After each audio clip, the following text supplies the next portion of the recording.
Good morning, everyone, and welcome back to Proof of Work Coin News. I am your host, Coinology. We are getting so close to 600 subscribers. I can feel it, guys. Thank you very much. You can hit that subscribe button. I would super appreciate it. Let's move over to the Proof of Work market and see what the prices are doing. So it looks like right now, Bitcoin is actually moving down. So we're going to get a retracement in the market. Right now, GRS token has come crashing down comparably to yesterday and the day before, down 17%. We have Dynex coming back down 9%. We also have KDA down 2%, Ergo's down 3%, Fero's down 2.3%. We do have Litecoin up 1.3%, Bitcoin Cash up 3%. Ethereum Classic, Zen Token, XMR, which we're actually going to be talking about today. Shameless self-promotion. If you are looking for ASIC miners as well as mining hardware, I have a Mercari store. I constantly add things to it. Typically, these are items that I review or test and then go ahead and sell for different miners. That way I can continuously review and test different machines. Right now, I do have a brand new HS box up for sale. I have a KD box 2, and then I have an InnoSilicon A4 Plus script miner. So those are up right now. Like I said, constantly adding things. And additionally, if you are looking for the link, it's going to be in the description. So check that out. And thank you very much, guys. Today I wanted to talk about the Antminer X5, brand new machine. But first, can't talk about the X5 without talking about Monero. So heading over to Monero's website, I'm going to play a quick video. Monero is a secure, private, untraceable currency. Monero seeks to be electronic private cash. It is open source, decentralized, and freely accessible to all. In this video, we will explain the basics of how Monero works. But first, here's why people who already know about it like it so much. Monero transactions are always private. With Monero, others can't tell where you've received Monero from, where you've sent it to, or the amount involved. Not only does Monero's inherent untraceability help preserve your privacy, it also provides peace of mind, since you don't need to worry about how your Monero was used prior to it coming into your possession. Monero's privacy and fungibility make it true electronic cash. Monero uses a blockchain to securely record transactions. A blockchain is a digital ledger of transactions to which entries can only be added. In a blockchain, transactions are grouped into blocks which are linked together to compose a chain. A copy of the blockchain is simultaneously maintained by the majority of Monero network members. The blockchain secures transactions without the need for a central authority. But how does it achieve this? A block is a collection of payments submitted around the same time. Members of the Monero network, called miners, record payments into blocks. For a new block to be accepted by the network, it must follow a set of rules and come with a solution to a challenge determined by the previous block. That's where miners come in, by using their processing power to solve blocks. By design, it takes roughly 2 minutes to solve a block, regardless of how many miners are attempting. When a new block is added, the network rewards the winning miner with a scheduled amount of Monero. Any attempt to change a past block requires recomputing all subsequent blocks, which wastes the energy of anyone attempting it. This is how blockchain technology and the mining process ensure security of the network and control the mission of the currency. Now, let's explore how transactions work. Transactions are comprised of what are called inputs and outputs. The sum of a transaction's inputs will always equal the sum of its outputs. New outputs are created whenever someone sends Monero. Old outputs are consumed in the process by using them as inputs in the new transaction. In other words, a transaction is a transformation of Monero outputs belonging to one wallet into outputs belonging to another. For example, let's say Alice received a 10 Monero output and a 5 Monero output in the past, and she now wants to send 15 Monero to Bob. Alice's wallet will combine the 10 and 5 Monero outputs and send them to Bob, who will receive a 15 Monero output. Alice's wallet used her 2 outputs as inputs in the transaction which consumed them, and Bob's wallet received a brand new 15 Monero output. With the transaction, Alice also paid a small fee for miners to include her transaction in a block. Monero outputs are created in such a way that only the intended recipients are able to recognize and spend them. Your Monero wallet keeps track of the outputs on the blockchain that are owned by you, and only your wallet knows which are yours. You may, however, share a watch-only version of your wallet with whom you choose, which means they can view your balance but not spend your Monero. Your wallet is otherwise just like a bank account, reflecting the entire transaction history of deposits to it and payments from it. Let's discuss how you receive and control your Monero. All the Monero that is directed to your public address will be reflected in your wallet in the form of spendable outputs. All the unspent outputs in your wallet comprise your current balance. In our example, Alice sent Monero to Bob. Alice was able to send Monero from her wallet to Bob's wallet because Bob provided his wallet's public address to Alice. The public address can be thought of as a blueprint because it allows the sender to create outputs which only the intended recipient will be able to recognize as his and spend. Bob's wallet allows only Bob to detect and spend his Monero when he chooses. The wallet address itself never appears on the blockchain, so Bob's Monero are kept private. Now let's review and tie these concepts together. Monero is an electronic currency that allows you to safely and privately transact with whom you choose. The balance in your wallet is made up of unspent outputs. Inputs and outputs comprise a transaction. Transactions are grouped into blocks. Miners ensure that the blockchain can't be changed retroactively. The Monero blockchain is a secure, global, digital history of financial records shared by everyone on the network. While the blockchain is shared and open, there are mechanisms in place that obscure transaction information. Ring signatures obscure the true sender. Stealth addresses hide the receiver. Ring confidential transactions hide the amounts. We'll discuss these privacy features in greater detail in other videos. If you are interested in what makes Monero the leading privacy-centric Okay, so that gave us a little bit of an idea of how Monero works. Or visit getmonero.org. So let's see here. So moving over to the miner, the Antminer X5. So my initial worry was that the Antminer X5 was going to come in, kind of take over the network, and that never really occurred. So from what I read and from the information that's been given to me, the Antminer X5s were already online being tested through Bitmain. Apparently, Bitmain has some sort of separate entity that builds these chips and has been mining Monero for quite some time, and now they are kind of repurposing them or looking to ROI on the cost to make the chips by selling these machines.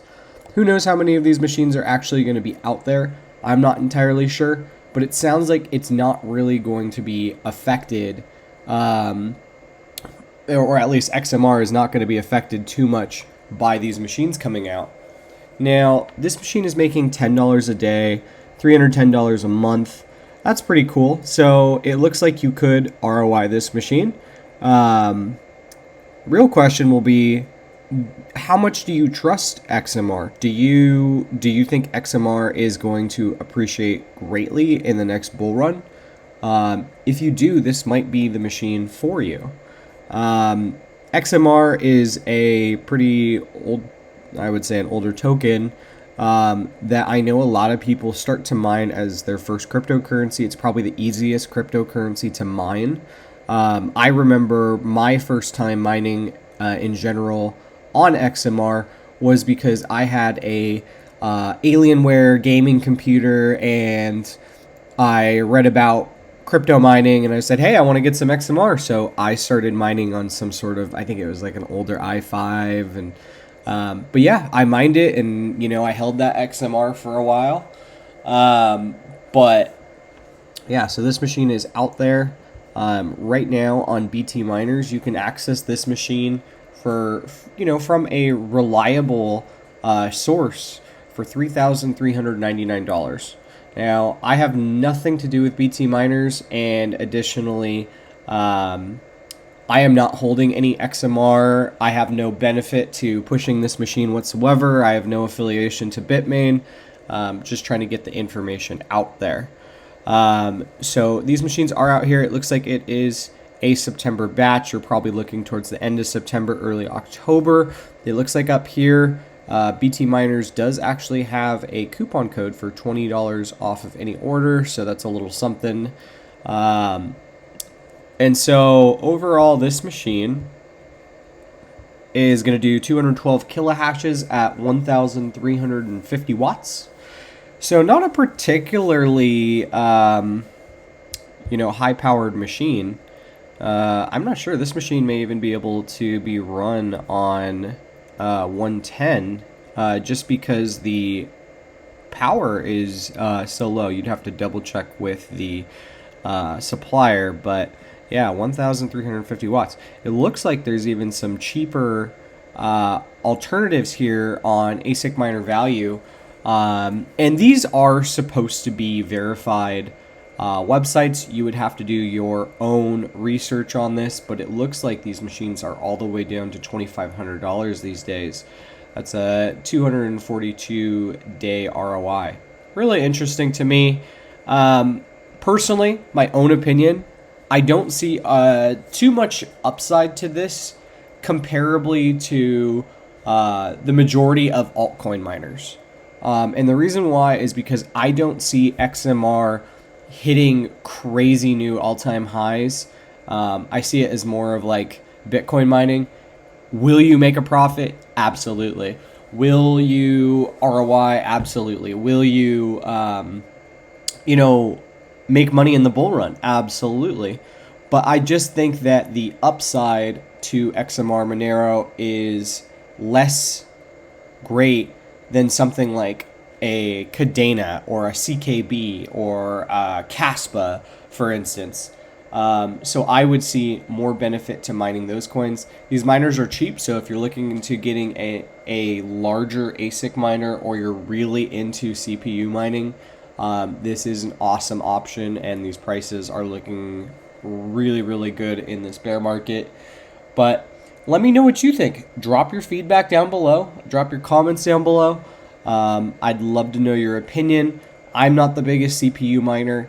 I have mined CPU coins. Like I said, I've mined XMR, Raptorium, Bitorium. I've done all that.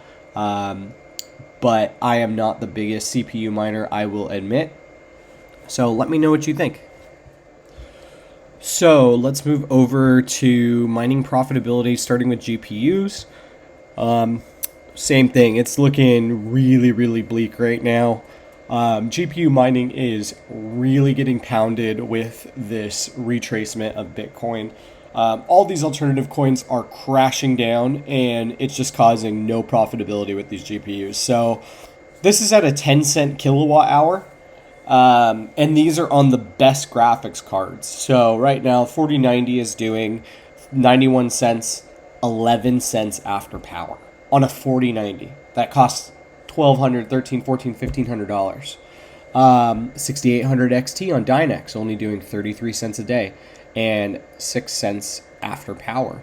4070 Ti is only doing 40 cents revenue, 5 cents after power.